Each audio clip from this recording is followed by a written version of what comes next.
มีอยากซีแน่ๆ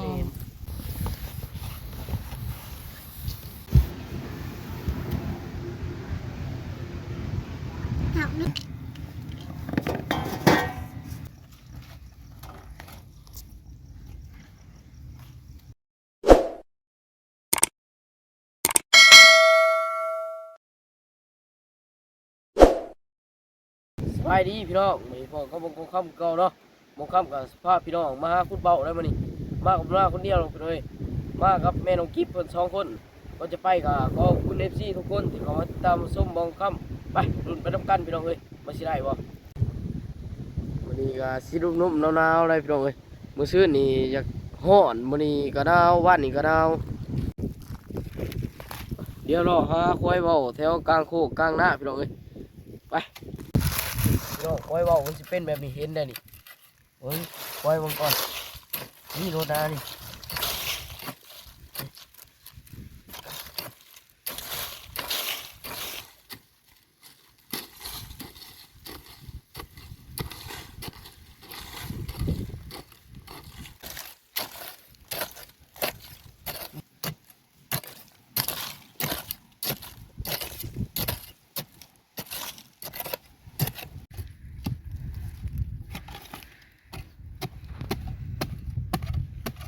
ไปคุดเบาอยู่ดิพี่น้องเลยเอ้ยเพิ่นหาลองกระเจียวทาอยู่พุ่นจะลอยดอกไปหาเพิ่นเอาเบาได้เอาก่อน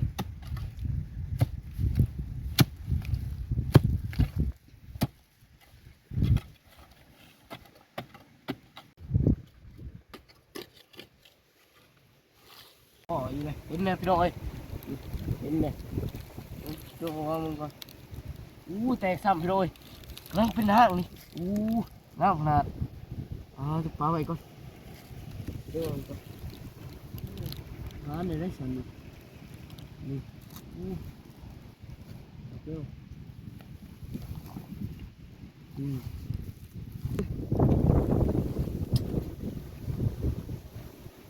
นี่แหละพี่น้องเอ้ยมันสั่นกระดอกแน่ๆนะมันจะบ่มีพี่น้องเอ้ยมันออกแล้วมันบ่เป็น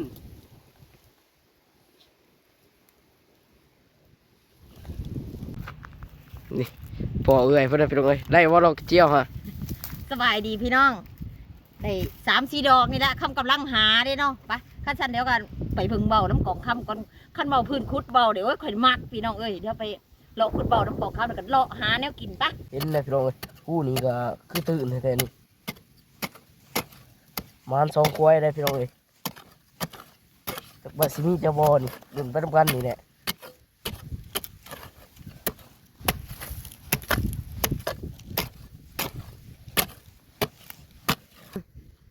บางควายก็ตื่นบางควายก็เลิกพี่น้องเอ้ยบางควายตื่นก็ได้หน่วยบางยานี่ก็ตื่นอยู่พี่น้องไก่จะหอดเลยอันนี้หอดเลยตื่นอยู่ควายนี่ได้จักลูกเลยรุนน้ำกันจุกปึงก่อนพี่น้องเอ้ยเน่าพี่น้องเอ้ยเนนนี่ได้ยี่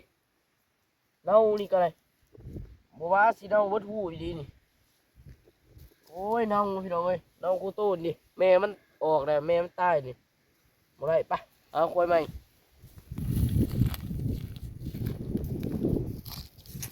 พี่น้องเห็นแล้วควายนี่เดี๋ยวไว้เพิ่งก่อน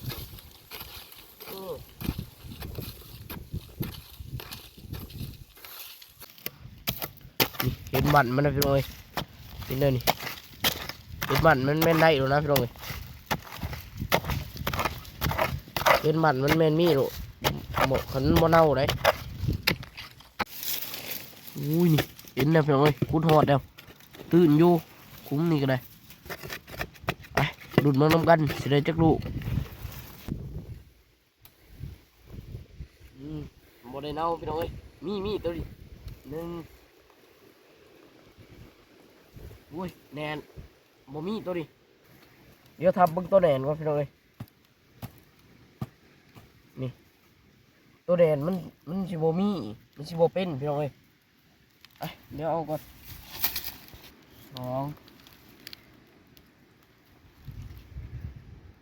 2 ได้ยืดไปดิ3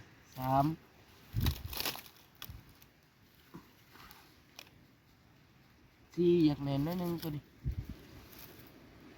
ตัวใหญ่โพดหาได้อยู่ได้อยู่ตัวน้อยนี่ก็ได้โอ้ปานเดียว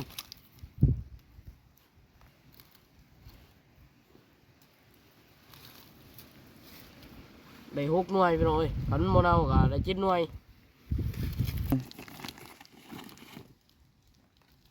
คอยจับคอยไหว้พี่น้องเลยอย่ามันเน่านะจับแห้งมันจะเน่ามันชิลำมันชิบงามพี่น้องเลยเอาแมนเมื่อให้น้องกิบดิน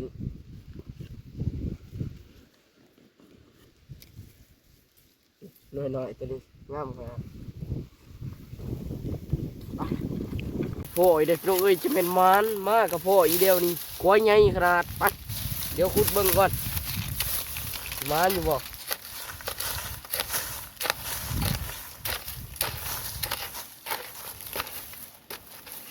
นี่พอวันมันได้พี่น้องเอ้ยเราหมดหาดอกเดียว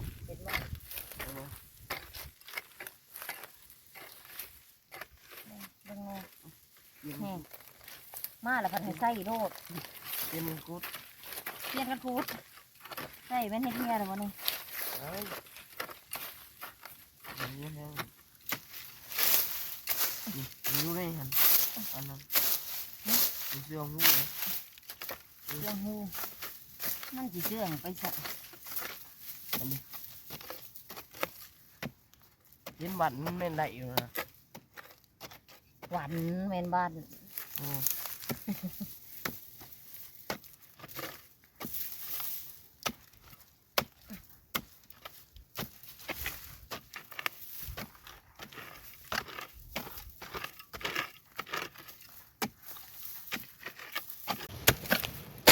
เห็นหูมาแล้วพี่น้องเอ้ยไอ้เอ้ยคุดไอ้คุดยันหูมันเสียว่าเขาก็บ่เคยคุดเบานะ คุยกันเลยมันบ่ เออ เบิ่งแล้วก็ชื่อเอาล่ะเอานั่น อยู่หันว่ามันบ่มีขี้ควายเลย มีหักมันบ่มีเบา มันบ่มีนี่หวานมันเลยมันใหญ่ขนาดตัวนี้ ยกกันเนาะฉันมันกำลังเฮ็ดปลอกปลอก ได้ นับเพิ่นก่อน มึงน้อยเด้อพี่น้องเอ้ยเดี๋ยวว่ามีตัวน้อยใหญ่ได้เฮ้ย นี่คือนี่เลยว่ะ ได้บ่ ยกเลย ได้ ขี่ไป ได้บ่ได้สองแกเบิ่งก่อนยามไปขี่ตั โอ้ วย จะไปแก้มันเสียดายมันไหน ตัวนี้หันได้แน่นอนตัวนี้อยากสีแน่ๆนี่บ่ผมจะพาเบิ่งก่อน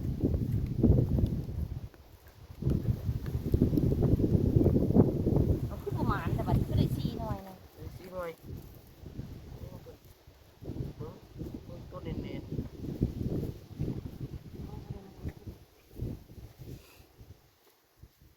ๆเก็บใส่ถุงก่อนพี่น้องได้สีหน่วยพี่น้องเอ้ยหน่วยนี่แหละมาจากมันไว้นี่ไปนี่ตอนนี้ก็เลยเว้า2 ควายพี่น้องเอ้ย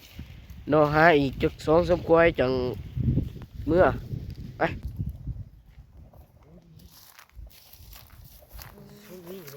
ควายใหญ่ ควายใหญ่หรือหลายโต ควายตัว ควายด้วยนะ ไปหมด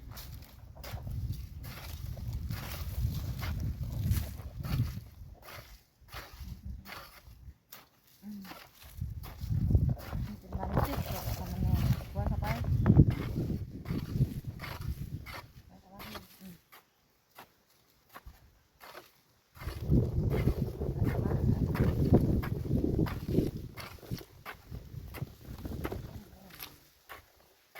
เอาบ้านกระรุ่ม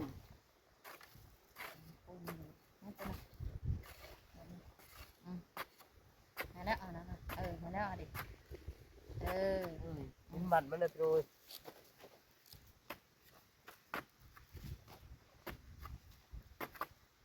เลิกๆปลายเบื้องนั่นปลายเบื้องนี้เอออืม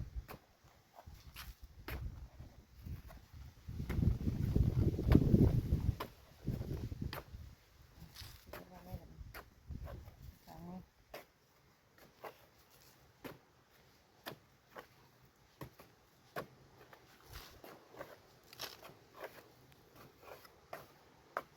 นี่พี่น้องขุดพอแล้วฮอดแล้วพี่น้องเอ้ยขุดลงไปมันจะเป็นพุงหูกว้างๆพี่น้องเอ้ยต่ำอยู่ตัวนี้ก็ได้เดี๋ยวเบิ่งรุ่นพน้ำกันว่าสิได้จักหน่วยพี่น้องเอ้ยสิมานอยู่บ่ไปเว้ยได้อยู่1 หน่วย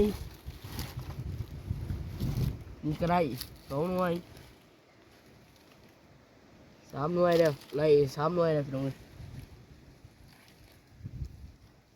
4 หน่วยโอ้ยมีตัวหน่อยๆงามๆเลยนี่5 หน่วย6 หน่วย7 หน่วย8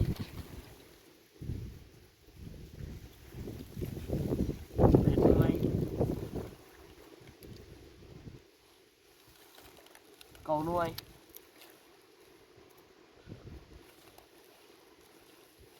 ได้9 หน่วยพี่น้องเอ้ยพูดนี่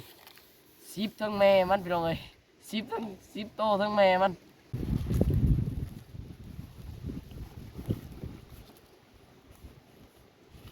คอยปุ้งพี่น้องเอ้ยอย่ามันเน่าเอาเห็ดแห้งขี้ลมน้ำมันสิออกข้างในนี่มันจะกินบ่แซ่บไปรออีกจะ2-3 ควายแล้วก็เมื่อรอหาตามโคกนี่พี่น้องเอ้ยหลายอีดีผู้เอ้ยเพิ่นกระย่างก่อนอันนี้หันควายหนึงหันอันนี้อู้ใหญ่เติบพี่น้องเอ้ย หวยใหญ่เลยเป็นหลายเลย เอ้ยเพิ่นคูดก่อนเพิ่นสิมานคือข่อยอยู่บ่ นี่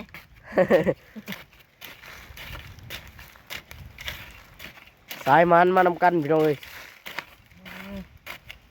อันนี้วันมัน แข็งอีกบ่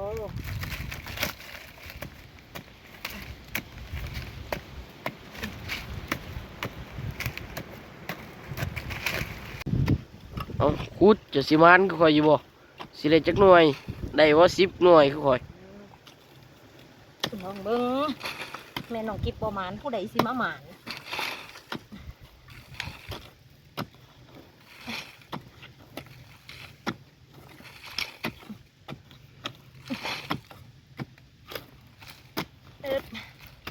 เลิกแต่ได้ตัวนี้เลย โอ้โห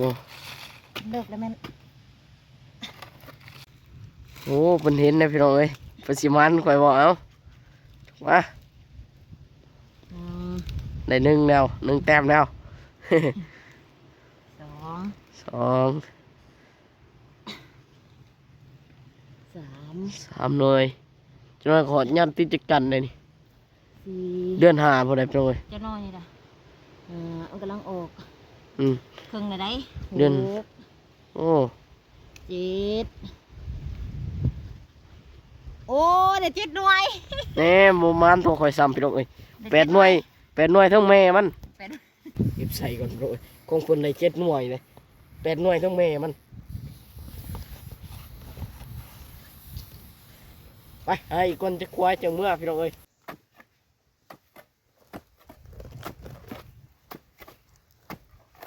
รับได้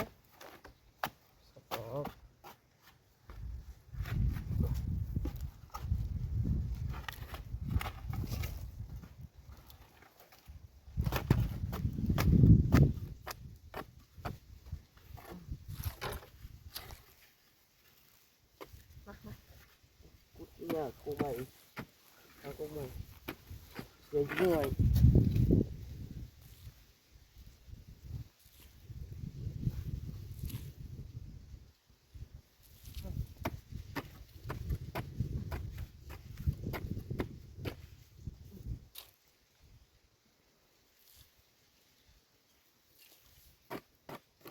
ยกเอามาเลย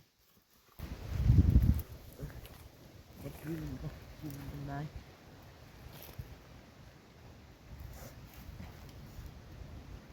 มาล้มมา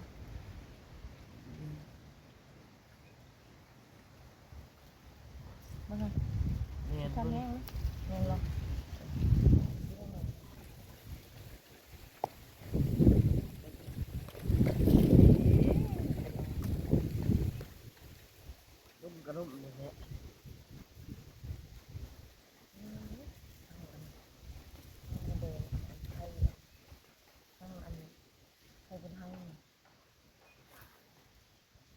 แน่นี่ก็ ไม่แน่นบ่นี่บ่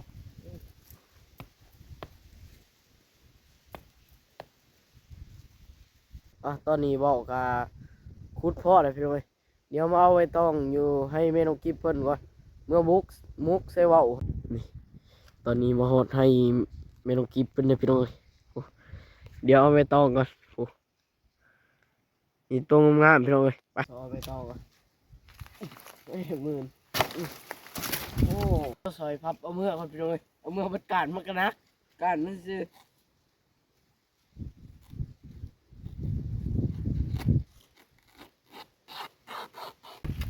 เอาอีกตัวหนึ่งพี่น้องเอ้ยการหนึ่งล้มก็ล้มแท้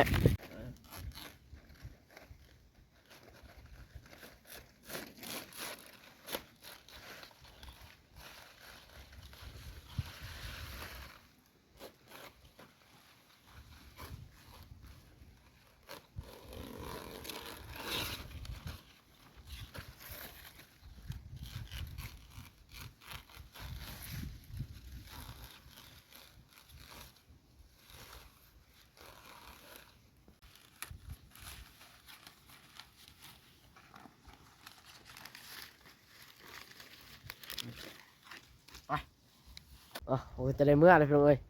บอกกับคุดได้แล้วนะไม่ต้องกับได้แล้วนะเมื่อพอกันยืนพี่น้องเอ้ยไปนี่พี่น้องตอนนี้ก็เมาเทือนนะโอ้ยดมขนาดพี่น้องเอ้ยไปเดี๋ยวให้ยูกินก่อนนี่พี่น้องเบาเก็บออกใส่กระซ้ำก่อนนับ2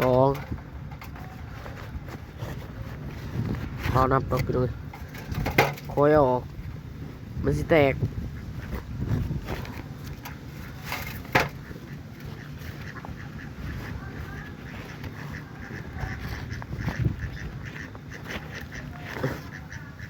นี่พี่น้องเอาออกบ่ได้พอดีเต็มกระซาบเลยพี่น้องเอ้ยจักหน่วยเดี๋ยวบ่ได้นับดุนไปน้ำกันไปแกงก่อนพี่น้องเอ้ยเมย์มันก็หกอยู่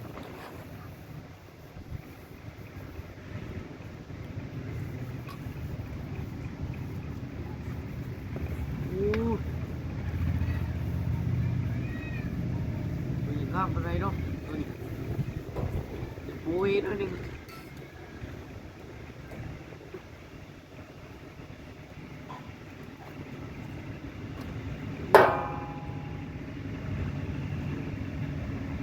น้ำเล็กน้อยตัวนี้อ๋อลูกตัวนี้บรรยากาศอะไร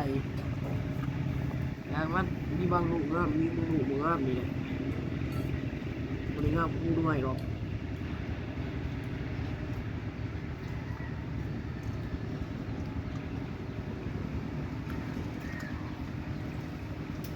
ลูกนี้ก็งามหน่อยสองด้วย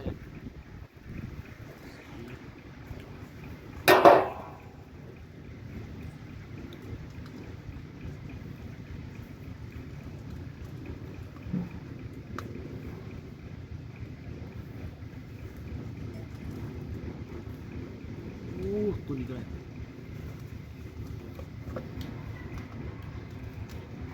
แข็งเลยตัวนี้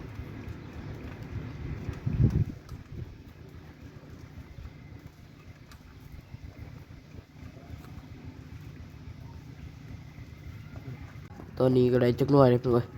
นับก่อน1 2 3 4 5 6 7ด้วยพี่น้องเอ้ยในกระซาบก็ยังอยู่ยังหลายเติบไปเดี๋ยวบอกอีกก่อน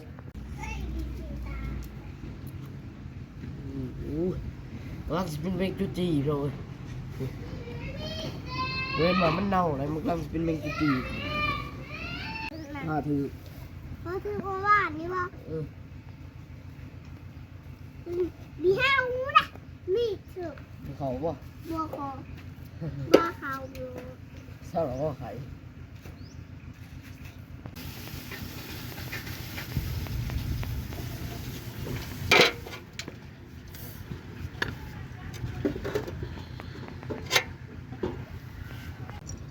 นี่เป็นเมงจุจีนะ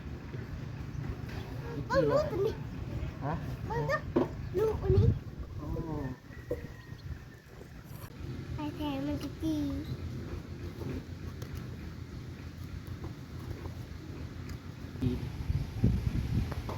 มันเป็นผู้ชายเลยเลย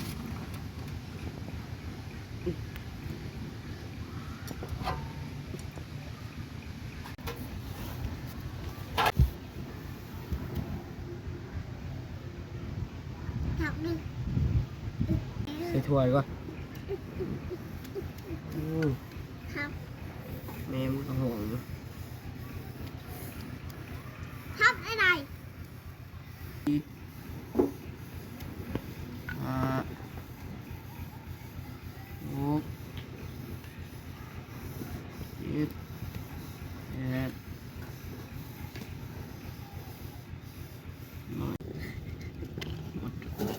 มันกำลังสปินอันนี้เป็นจุจีโอ้เต็มป่วยเลย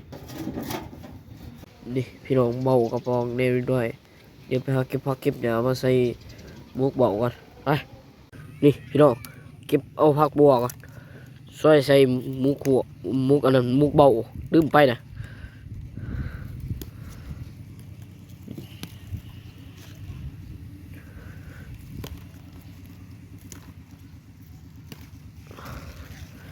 นี่ได้เติมเท่าไหร่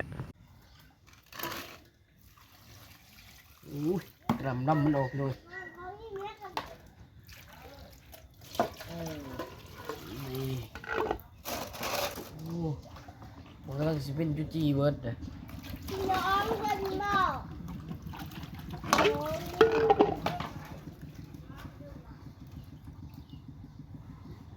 ตัวงามใหญ่ๆเลย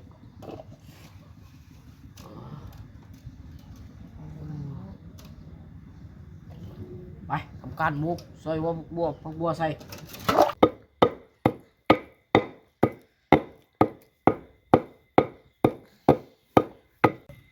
ใส่พริกก่อน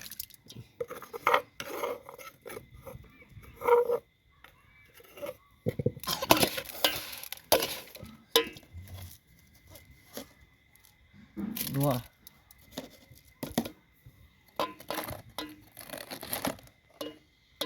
เกลือ ตัวแรกก่อนไปเชื่อพักก่อนพี่น้อง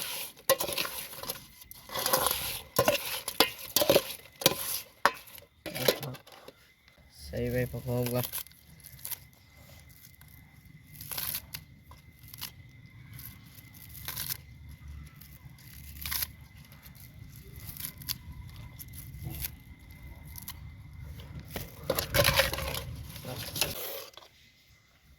ลองดู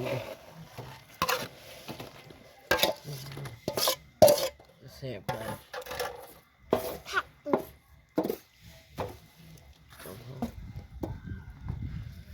ต้มก่อนต้มก่อน ต้ม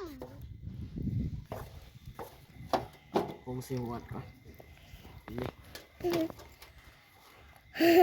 อ่ะไปป้อง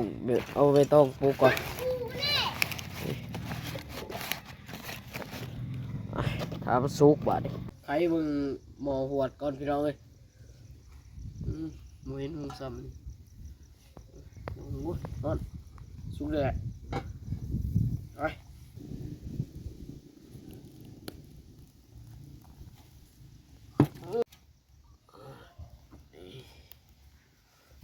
ออกมึงก่อน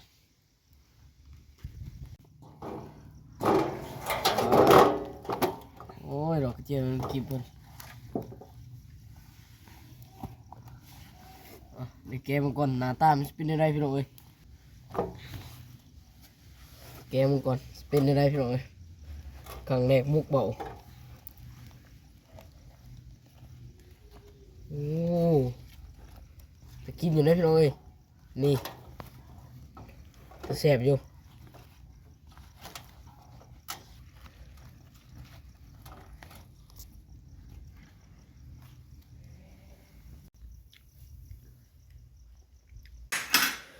นี่พี่น้องกับข้าวแดงมุกเบากับแกงผักคามาไหม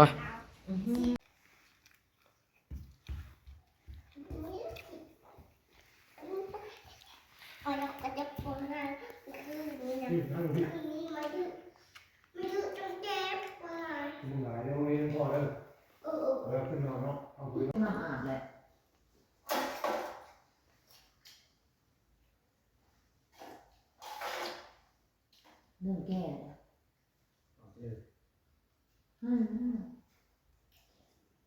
กูเนี่ยต่ำค้าคอย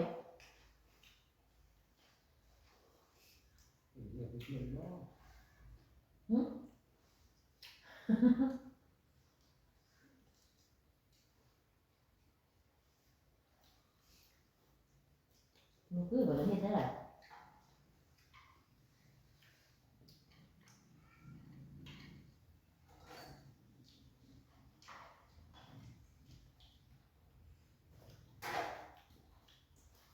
พอแล้วก็เมื่อวันดีแค่